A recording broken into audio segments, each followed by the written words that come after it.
A lonely millionaire, still a virgin, at 40 until a black woman begged to stay the night in his penthouse. He has everything money can buy except love. His life is spotless, cold, and empty, until a knock at the door changes everything. A mother and her young son step into his world, desperate for shelter. But then one whispered sentence shatters the night. "Mommy says you're my daddy." From that moment, nothing is the same. Is it a lie? A mistake? Or the truth he's been running from his whole life? Whispers spread. Rumors twist. The world is ready to tear them apart. Will this lonely millionaire finally find the family he never knew he needed? Will lose them forever when the truth comes crashing down? Tell me in the comments where you're watching from right now and if this story speaks to you. Make sure you hit subscribe so you don't miss the next one. Thunder crackled across the Manhattan skyline as rain pelted against the floor-to-ceiling windows of Ethan Wallace's 40th floor penthouse. The elegant dining room, with its polished marble floors and minimalist decor, felt more like an upscale restaurant than a home. Ethan sat alone at the massive mahogany table, meant for 12 but used only by one, picking at his perfectly plated dinner while scanning through financial reports on his tablet. Lightning flashed, illuminating the pristine space. Everything had its place, from the precisely arranged orchids to the methodically organized bar cart. Not a speck of dust dared settle on any surface.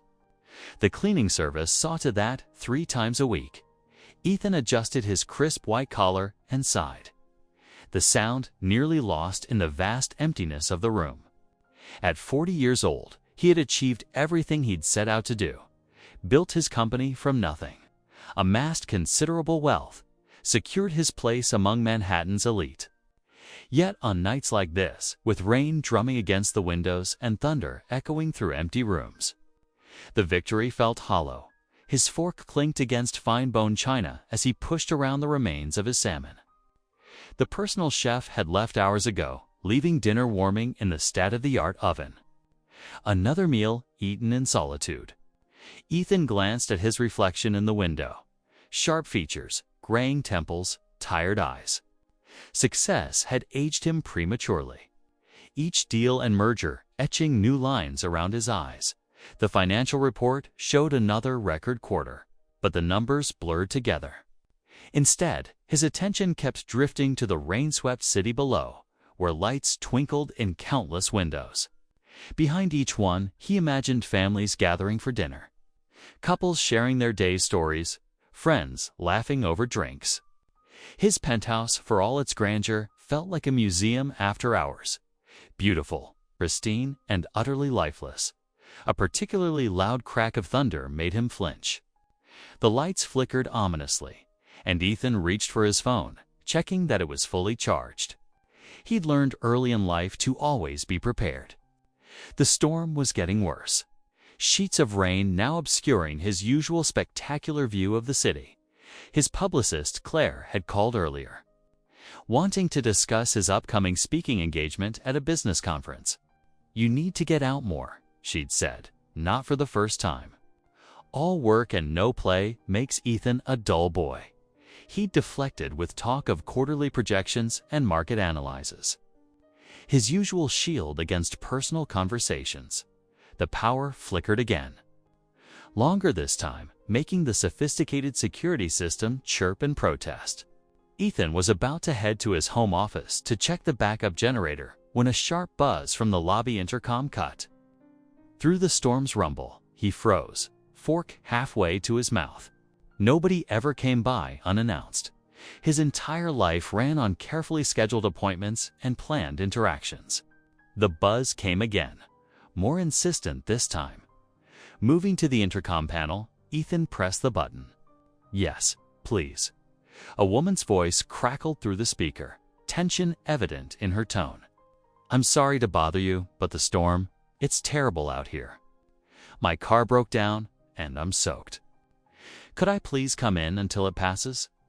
Ethan's finger hovered over the buzzer, his ingrained caution warring with basic human decency. The storm unleashed another thunderous boom, as if emphasizing the woman's plight.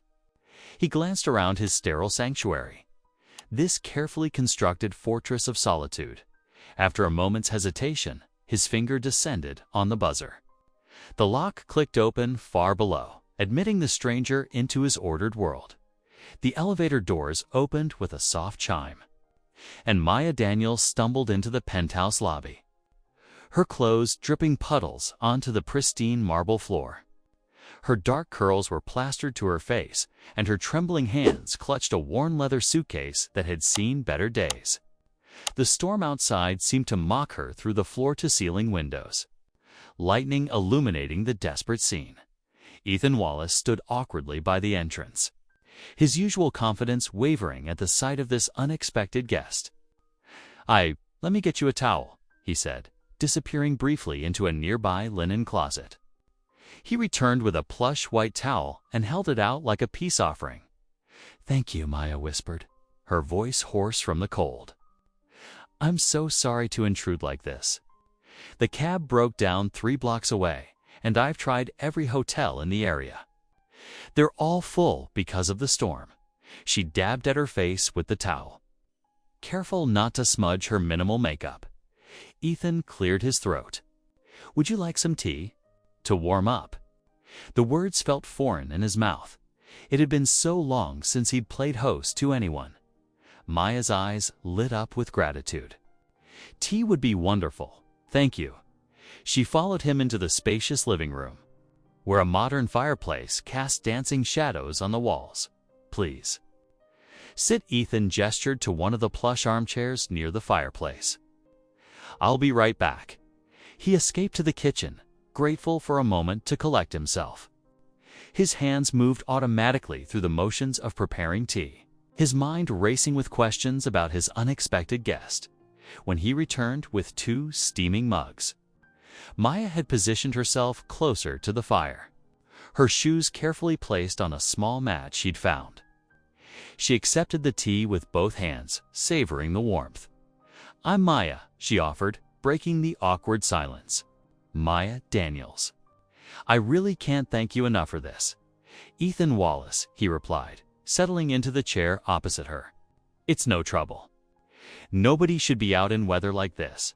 A comfortable quiet settled between them as they sipped their tea, interrupted only by the crackling fire and the storm's fury outside. Maya's shoulders gradually relaxed as warmth returned to her body. That's when Ethan heard it.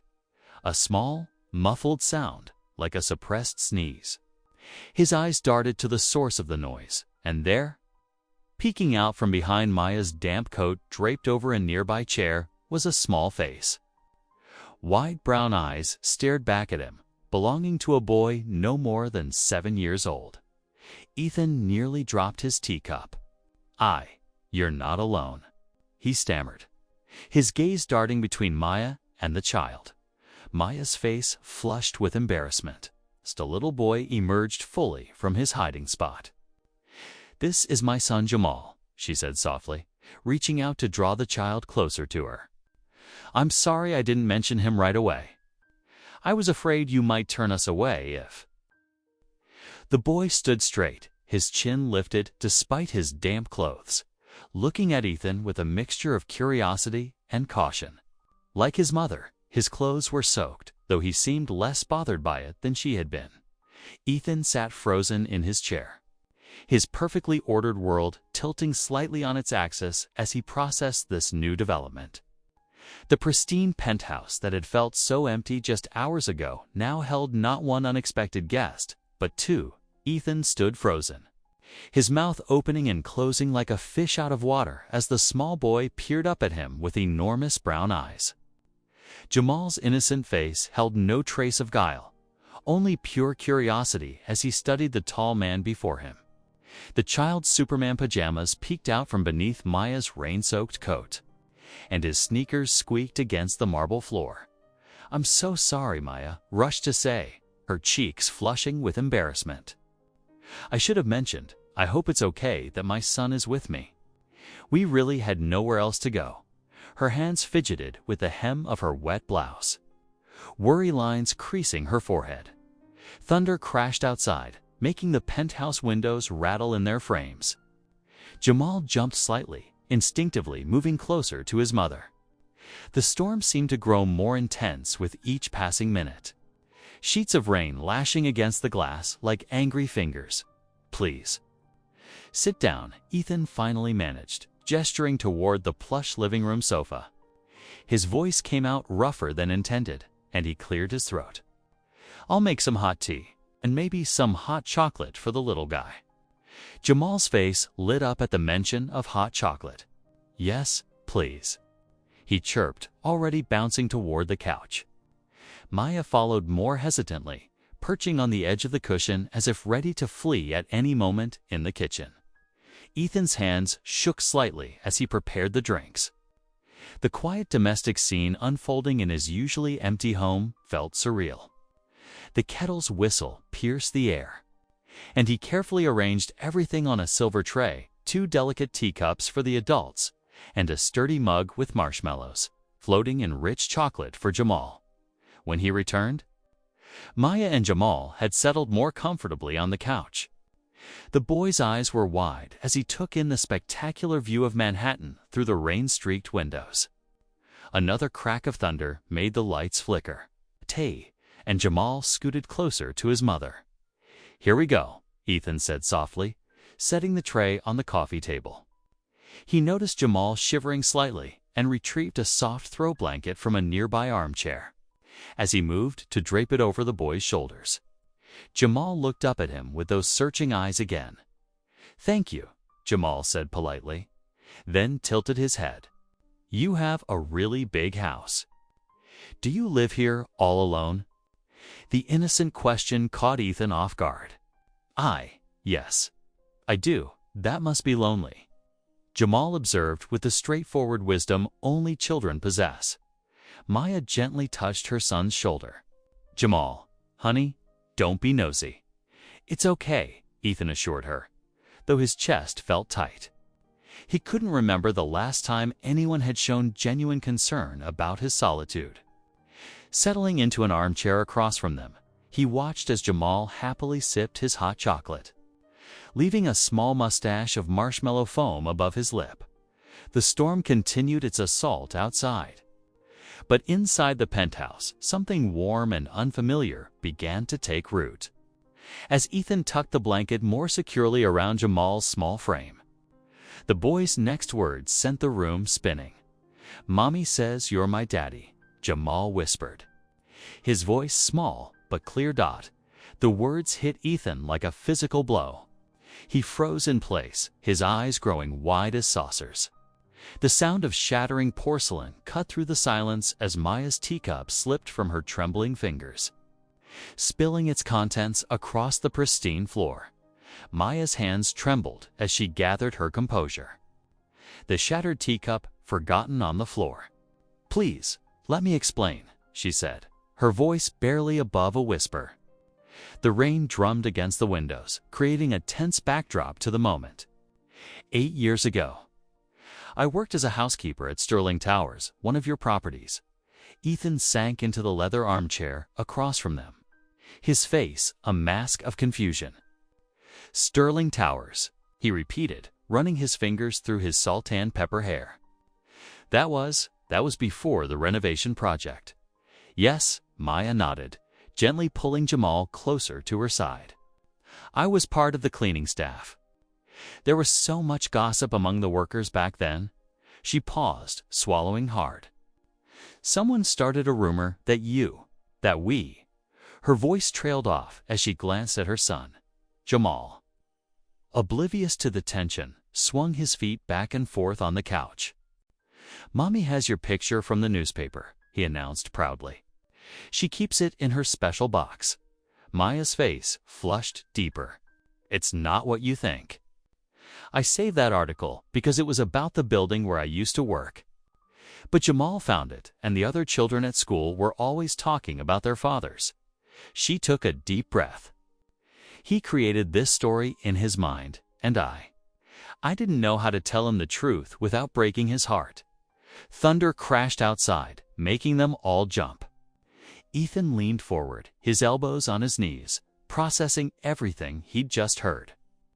Despite the shocking revelation, his voice remained gentle.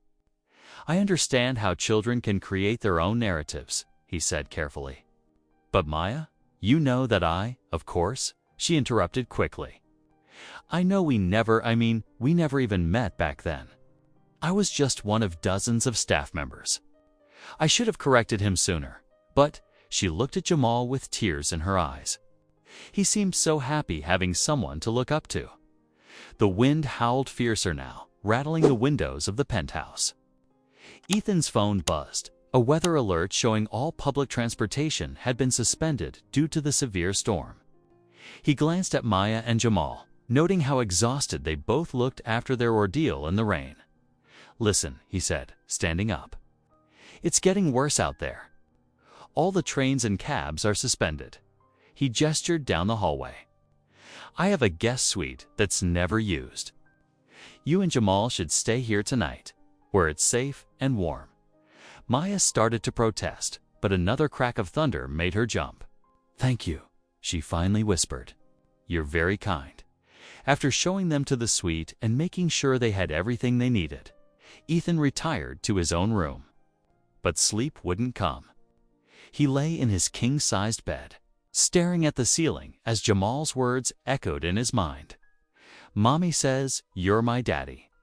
The innocent belief of a child who simply wanted someone to call father. It stirred something deep within him, something he'd thought long buried under years of solitude and success. The rain continued its relentless assault on the windows as Ethan remained awake, haunted by thoughts of what it might mean to be someone's father, someone's hero. Even though he knew the truth, Jamal's words had cracked something open in his heart, something that felt both terrifying and strangely warming. Golden morning light streamed through the floor-to-ceiling windows of Ethan Wallace's penthouse kitchen, casting warm shadows across the gleaming countertops. Ethan stood at the stove, his usually steady hands slightly trembling as he flipped pancakes. The domestic scene felt foreign to him after years of solitary breakfasts. "Can I crack the eggs? Please, please, please." Jamal bounced on his toes beside Ethan, his energy infectious despite the early hour. His bright eyes followed every movement Ethan made with undisguised fascination. "Careful, honey," Maya called from her perch at the kitchen island. She watched the scene unfold with a mixture of anxiety and wonder, her fingers absently tracing the rim of her coffee mug. The morning felt surreal after last night's revelations. Ethan glanced at Maya, offering a tentative smile. "It's okay. Here, Jamal, let me show you the trick." He demonstrated the proper technique, gently tapping the egg against the bowl's edge. "Not too hard, just like this." Jamal's face scrunched in concentration as he mimicked Ethan's movements. The egg cracked perfectly, and his face lit up with pride. "I did it. Mommy, did you see?" "You're a natural baby," Maya said, her voice warm despite her obvious tension. The morning sunshine highlighted the stark contrasts between them. Ethan in his crisp dress shirt and tailored pants, Maya in her modest sundress, and Jamal in his Spider-Man pajamas. Yet somehow they'd formed an unlikely breakfast crew. "We need groceries," Ethan announced, surveying his nearly empty refrigerator. "I usually order in, but maybe we could walk to the market together?" The suggestion hung in the air, loaded with meaning. Maya hesitated, but Jamal's enthusiastic yes made the decision for her. "I suppose we need some things," she conceded, as they made their way down to the lobby. Ethan noticed Mrs. Henderson from apartment 15 Bites doing a double-take.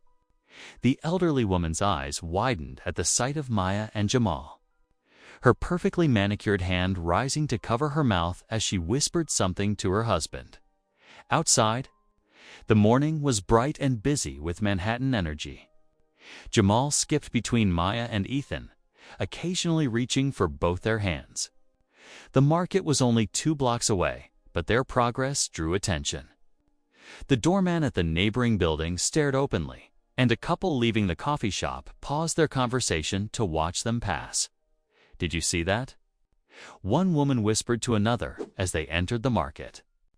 "That's Ethan Wallace with—" Well, the whispers followed them like shadows, growing more pronounced with each passing moment. Maya's shoulders tensed as she heard fragments of conversations.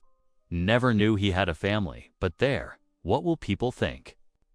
Ethan noticed the stares and whispers, but kept his head high, helping Jamal pick out cereal while Maya selected fresh fruits. The simple act of grocery shopping had become a public spectacle, and the first tendrils of gossip began weaving their way through the upper-class neighborhood, carrying undertones of prejudice and judgment that neither Maya nor Ethan could ignore. The morning's golden promise had taken on a tarnished edge, highlighting the complexities of their unique situation and the challenges they would face in a world quick to judge what it didn't understand. The evening settled over Manhattan like a soft blanket, the earlier storm's fury now just a distant memory. In Ethan's penthouse living room, the warm glow of table lamps created cozy pools of light as he sat on the plush sofa with Jamal nestled beside him. Maya occupied an armchair nearby, her hands wrapped around a steaming mug of chamomile tea. "What was it like when you were little like me?" Jamal asked, his bright eyes fixed on Ethan's face with genuine curiosity. Ethan paused, his fingers absently smoothing a wrinkle in his expensive slacks. "Well," he began, his voice softer than usual, "my house was much bigger than this apartment, but it felt empty most of the time." "Empty?" Jamal's forehead wrinkled in confusion. "Didn't you have toys and stuff?" "Oh, I had lots of toys," Ethan said, a distant look crossing his face. "I had every toy a kid could want. But you know what I didn't have much of?" He glanced at Maya, who was listening intently. "Someone to play with them with me. But what about your mommy and daddy?" Jamal pressed, scooting closer. Ethan swallowed hard. "They were busy. My father worked all the time, and my mother had her charity events and social committees. Most days, it was just me and the housekeeper." "Mrs. Peterson." Maya's eyes softened as she watched Ethan's carefully maintained facade crack just slightly, revealing the lonely little boy who still lives somewhere inside the successful businessman. "Did Mrs. Peterson play with you?" Jamal asked. A small smile touched Ethan's lips. "Sometimes. She would let me help her bake cookies, and she always listened when I wanted to talk. But it wasn't the same as having parents around. That's sad," Jamal declared, patting Ethan's arm with his small hand. "I would have played with you." Ethan's throat tightened unexpectedly. "I would have liked that, buddy." As the evening wore on, Ethan found himself sharing more stories about the Christmas morning, when he opened presents alone because his parents were stuck in Switzerland, about eating dinner by himself at a massive dining table, about making up games to entertain himself in the sprawling garden. Maya remained quiet, but her eyes never left Ethan's face. She saw something transforming in him as he spoke, the rigid set of his shoulders gradually relaxing, his carefully modulated voice becoming more natural, more vulnerable. This wasn't the polished millionaire who had first opened his door to them during the storm. This was someone else entirely, someone who understood loneliness, who knew what it meant to yearn for connection. Jamal's questions gradually became sleepier, his small body leaning more heavily against Ethan's side. His eyes started to drift closed as Ethan described the treehouse he'd built with the gardener one summer, and then we painted it blue. Ethan's voice trailed off as he felt Jamal's head settle against his shoulder, the boy's breathing deep and even. A strange warmth spread through his chest as he looked down at the sleeping child. Maya started to rise from her chair, but Ethan shook his head slightly. "I've got him," he whispered, carefully gathering Jamal in his arms. The boy didn't stir, trusting and peaceful in his sleep. As Ethan carried Jamal toward the guest suite, he was struck by how right it felt, this weight in his arms, this responsibility, this connection. His heart felt fuller than it had in years, maybe fuller than it ever had. Morning sunlight streamed through the floor-to-ceiling windows of Ethan's penthouse, casting a golden glow across the modern kitchen. Maya stood at the granite counter, watching as Ethan expertly flipped pancakes on the griddle while Jamal sat at the breakfast bar, swinging his legs excitedly. "I can't thank you enough for everything," Maya said softly, her voice filled with genuine gratitude. "Your kindness these past couple of days, it means more than you know." Ethan turned from the stove, a gentle smile crossing his face. "Actually, I should be thanking you both.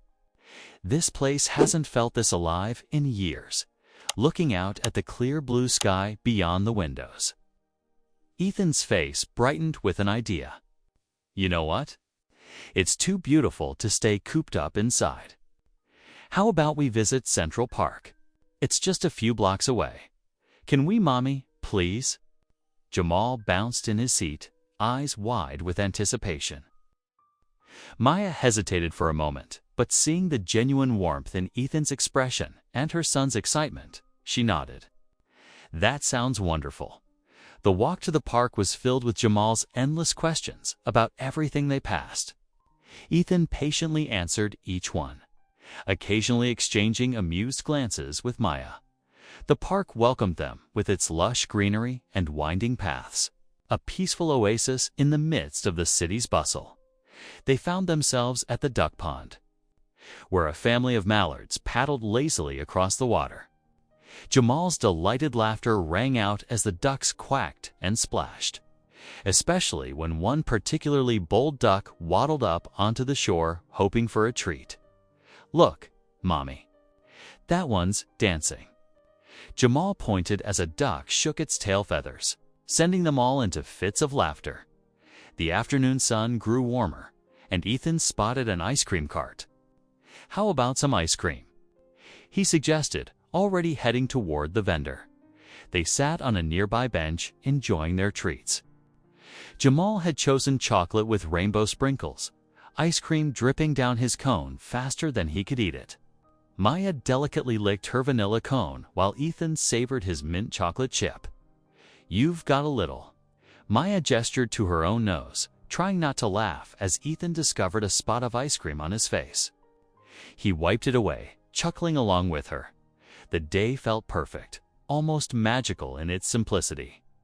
For a few hours, they were just three people enjoying a beautiful day in the park, without any complications or expectations. As they made their way back to the penthouse, Maya's phone buzzed in her pocket. While Ethan was pointing out a street performer to Jamal, she quickly checked the message. Her stomach dropped as she read the text from her friend Sarah. "Maya, people are talking. They're saying you're just after Ethan's money. Be careful, the rumors are getting nasty."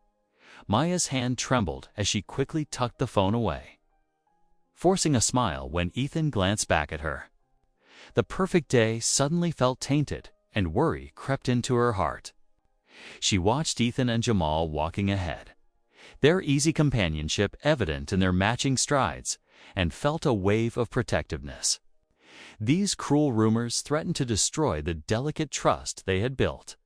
She kept the message to herself, not wanting to burden Ethan or spoil the beautiful day they'd shared. But as they rode the elevator back up to the penthouse, Maya couldn't shake the feeling that their peaceful bubble was about to burst back in the penthouse. Ethan found himself reluctant to see the day end. "Would you both like to stay for dinner?" he asked, rubbing the back of his neck nervously. "I could cook something."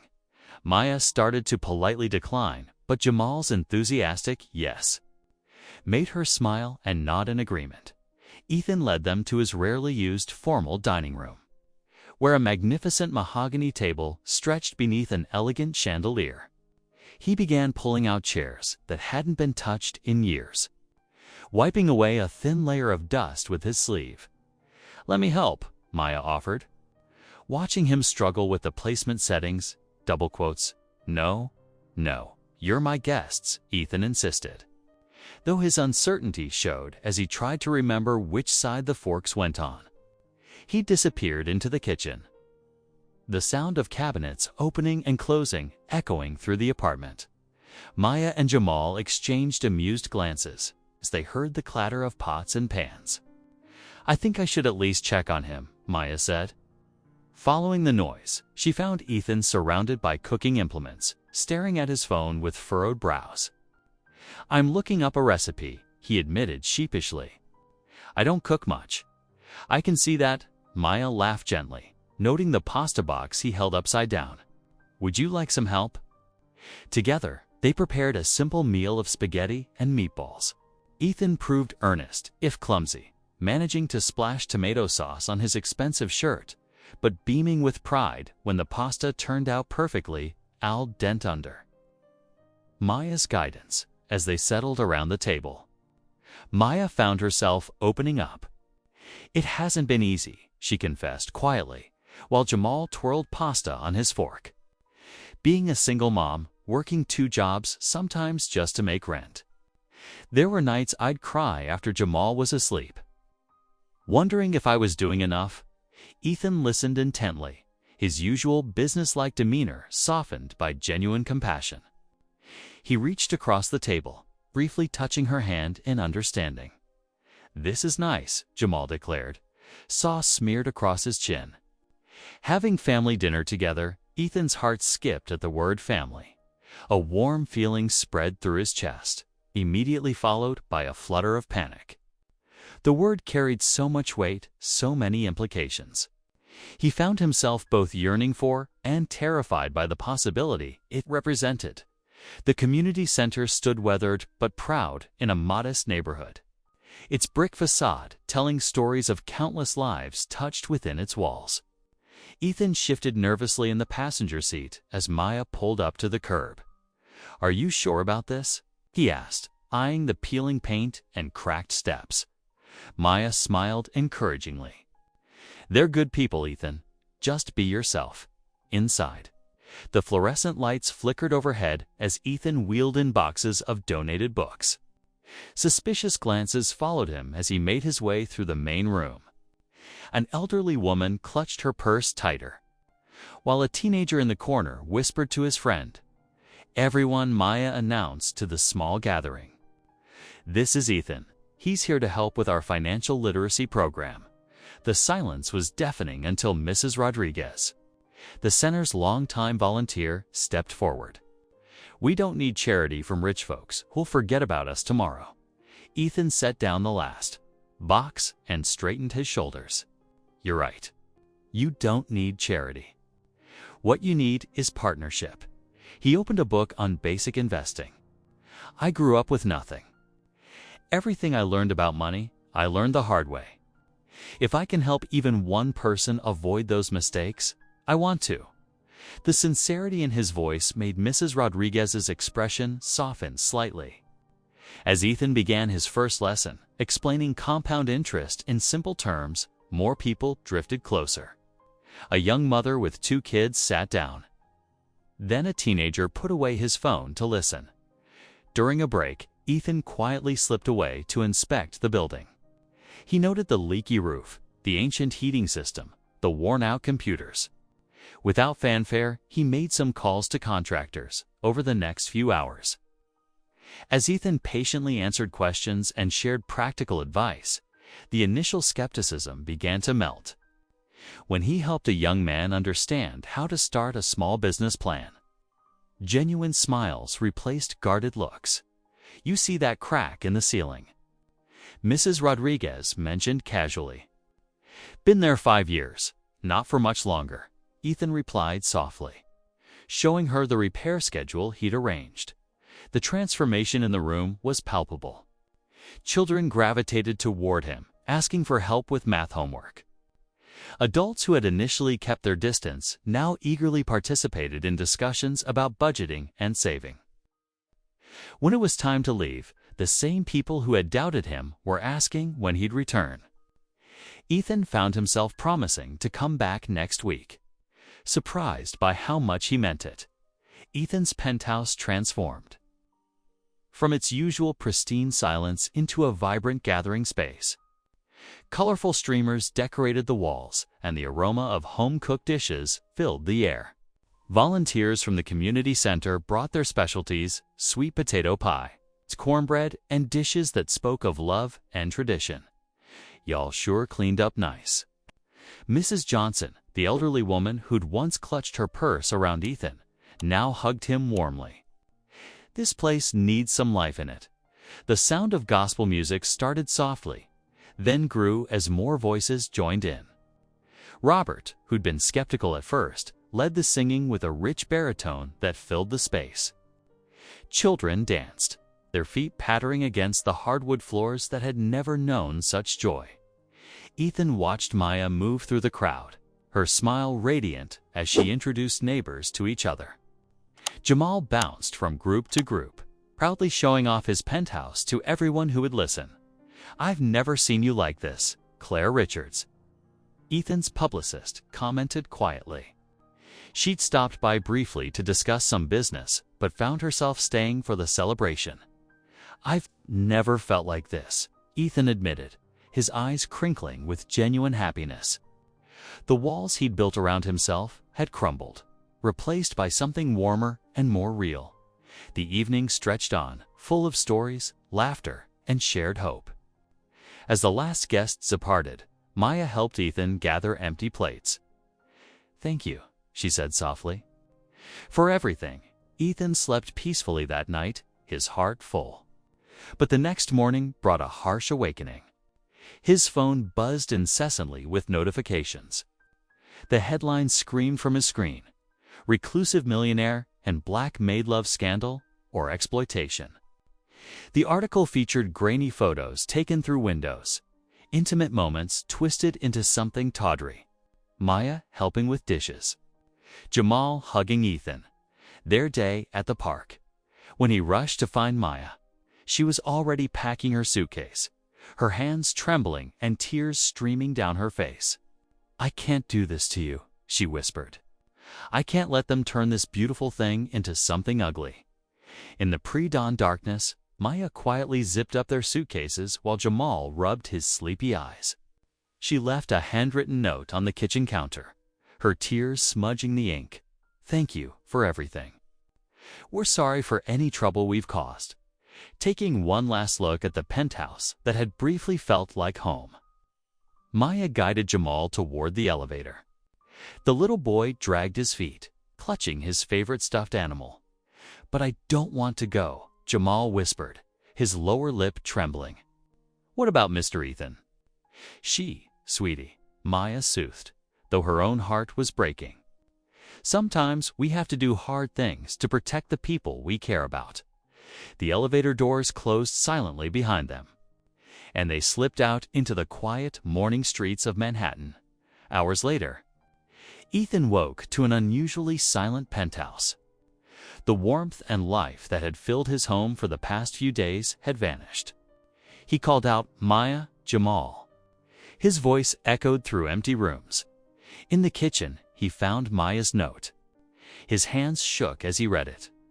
The breakfast dishes from yesterday were still in the drying rack, a small Spider-Man cup Jamal had used, Maya's favorite coffee mug.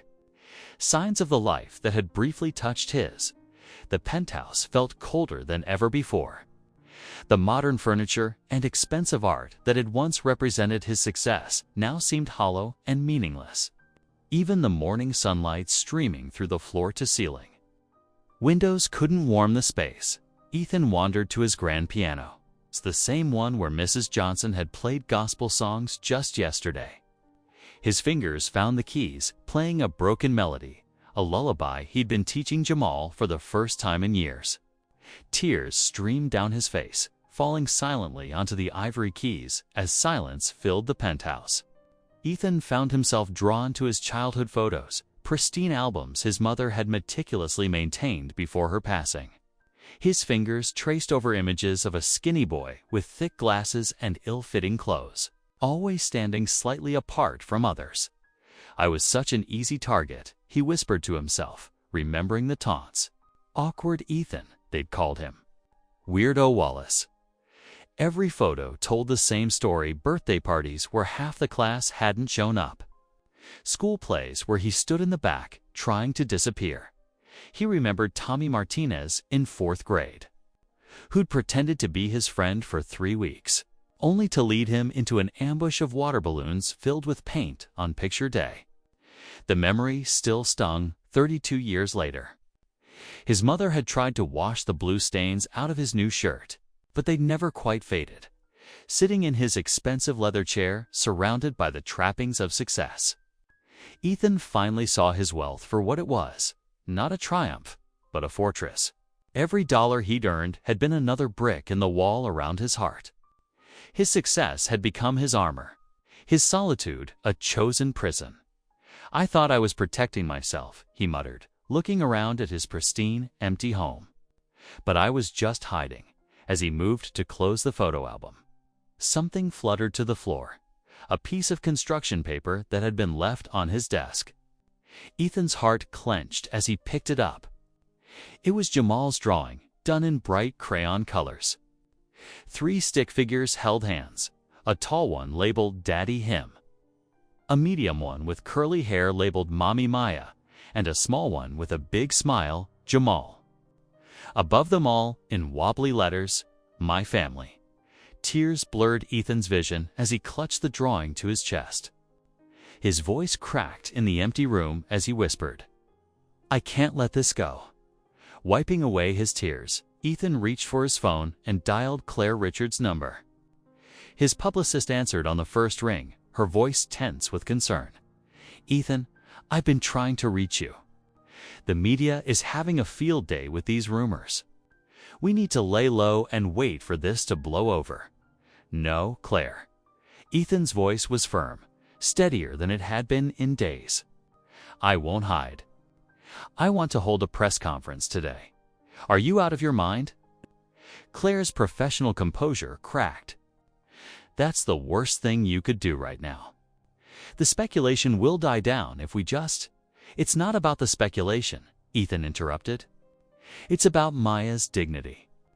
These rumors are hurting real people, Claire. Good people." He heard Claire sigh heavily on the other end. "Ethan, I understand you want to help, but speaking out could make things worse. Let me handle this through the proper channels." "The proper channels." Ethan felt his voice rising. "While Maya and Jamal are being dragged through the mud, while people whisper horrible things about a woman whose only crime was accepting kindness." There was a long pause before Claire spoke again. "You really care about them, don't you?" "More than I thought possible," Ethan admitted softly. "Please, Claire. Help me do this right." Another pause, then Claire's professional tone returned. "Fine. Give me 2 hours to set everything up. But Ethan, you need to be absolutely sure about this. Once you speak publicly, there's no taking it back." "I've never been more sure of anything," Ethan replied, looking at Jamal's drawing still clutched in his hand. "It's time to tear down these walls." Within hours, the hotel conference room was packed with reporters and cameras. Ethan stood backstage, adjusting his tie with trembling fingers. Claire appeared beside him, clipboard in hand. "Last chance to back out," she warned. Ethan shook his head. Not a chance. He stepped onto the stage, the camera flashes nearly blinding him. But as he approached the podium, he felt a strange calm settle over him. He knew exactly what he needed to say. "Maya Daniels is not my employee," he began, his voice clear and strong. "She is not a scandal or a headline. She is a woman of extraordinary faith, strength, and dignity." He paused, letting his words sink in. "She and her son Jamal have taught me more about family in a few days than I learned in 40 years of chasing success." The room fell silent as Ethan continued, speaking from his heart about Maya's dedication to her community, her unwavering spirit, and the pure love she showed her son. He announced his commitment to supporting her community center and other initiatives to help single mothers and their children. Then, in a move that made the cameras click frantically, Ethan opened his arms wide. "Jamal isn't just some child who wandered into my life. He's family, and I'm honored to embrace him as such, publicly and proudly." In a modest apartment across town, Maya sat on her worn couch, tears streaming down her face as she watched Ethan's press conference on her small television. Her hands trembled as she listened to his words. Full of sincerity and emotion, Maya Daniels, Ethan's voice carried through the speakers, is one of the most remarkable women I've ever met. She's raised an incredible son while facing countless obstacles. She represents everything good in this world: strength, dignity, and unwavering faith. Beside her, Jamal bounced excitedly on the cushions, pointing at the screen. "Look, Mommy. That's my daddy. He's talking about us." Maya's heart squeezed at her son's innocent joy. She watched as Ethan continued speaking, his usual reserved demeanor replaced by passionate conviction. He spoke about community, about breaking down barriers, about the true meaning of family. With shaking fingers, Maya picked up her phone. She stared at it for a long moment before dialing Ethan's number. He answered on the first ring. "Maya," he breathed, relief evident in his voice. "I was hoping you'd call. Ethan, that speech, please come back," he said softly. "Not for the cameras or what anyone thinks. Come back because this place isn't home without you and Jamal here." Maya felt fresh tears fall. "Are you sure?" "I've never been more sure of anything." An hour later, Maya and Jamal stood in the familiar hallway of the Penthouse. When the door opened, Ethan immediately knelt down to Jamal's level, his eyes glistening. "Jamal," he whispered, his voice thick with emotion, "if you'll have me, I'd be honored to be your dad," without hesitation. Jamal threw his arms around Ethan's neck, hugging him tightly. The Penthouse had transformed from its former museum-like sterility into a vibrant family home. Colorful toy cars lined the windowsills, and a stack of children's books sat dog-eared on the coffee table, where stark white walls once dominated. Framed photos now told the story of their growing family. Jamal's gap-toothed grin at the park, Maya's radiant smile as she taught at the community center, and Ethan's first attempts at pushing Jamal on a swing in the kitchen. The three of them moved in a comfortable dance preparing dinner. Jamal stood on a step stool, carefully washing vegetables in the sink while Maya chopped them. Ethan stirred a pot of his grandmother's pasta sauce, a recipe he'd finally learned to make after years of takeout meals. "Daddy, can I add the garlic bread?" Jamal asked, bouncing with excitement. "Sure, buddy." "Just be careful. It's hot," Ethan replied, helping him slide the tray into the oven. Maya watched them with tender eyes, remembering the cold night that had brought them to this doorstep. The storm that had seemed like such bad luck had turned out to be a blessing in disguise. After dinner, they settled into their nighttime routine. Jamal's room, once a stark guest room, now sparkled with glow-in-the-dark stars and superhero posters. Ethan tucked him in, smoothing the rocket ship blanket just the way Jamal liked it. As Jamal's eyes grew heavy, Maya joined them, leaning against Ethan's shoulder. They watched their son drift into peaceful sleep, his small chest rising and falling steadily. "I may have been lonely for 40 years, Ethan whispered, wrapping an arm around Maya, "but tonight I found home." The lights dimmed softly as the family rested together, surrounded by peace, hope, and love. In the gentle darkness, their hearts beat as one, complete at last. If this story made you pause, reflect, or even smile, don't forget to subscribe. I post daily, and the next story might be exactly what you need to hear.